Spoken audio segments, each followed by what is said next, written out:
চালকের নাম ভাঙিয়ে প্রতারণার অভিযোগ, রায়নার লরি আটক, তদন্তে পুলিশ। পূর্ব বর্ধমানের রায়না থানার গোপালপুর এলাকার মা ভবানী রাইস মিল চালকলে প্রতারণার অভিযোগকে কেন্দ্র করে চাঞ্চল্য ছড়িয়েছে। অভিযোগ, চালকলের মালিকের অজান্তেই তার মিলের নাম ব্যবহার করে চাল সরবরাহে অনিয়ম ও প্রতারণার চেষ্টা চলছিল।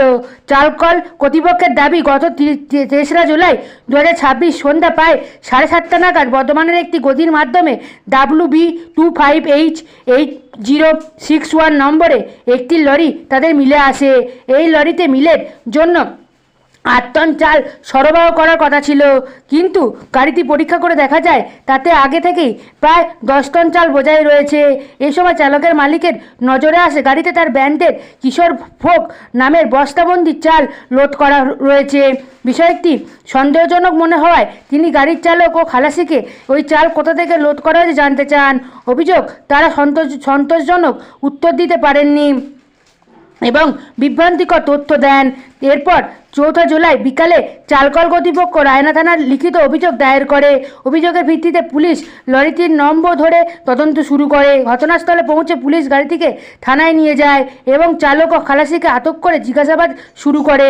চালকলের কর্তৃপক্ষের অভিযোগ, তাদের ব্যান্ডের নকল বস্তা কোথা থেকে চাল ভরা হয়েছে এবং তার প্রকৃত উৎস কী তা খতিয়ে দেখছে পুলিশ।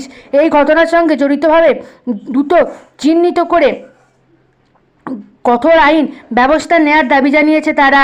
পুলিশ সূত্রে জানা গিয়েছে, ঘটনার সমস্ত দিক খতিয়ে দেখা হচ্ছে।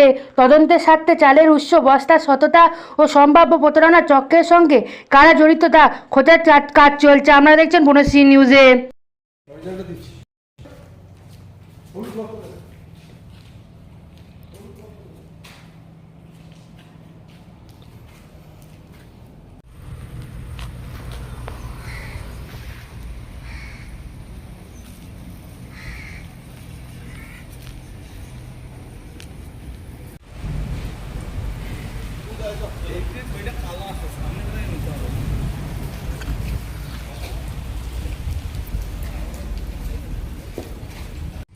দেখি তো বুঝতে দুটো কালারই আলাদা।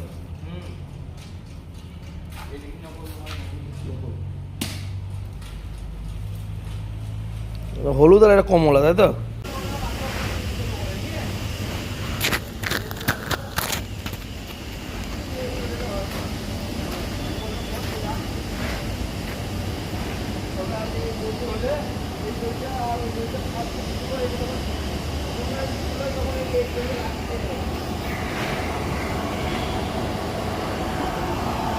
দেখি ভাই, তুমি ড্রাইভার?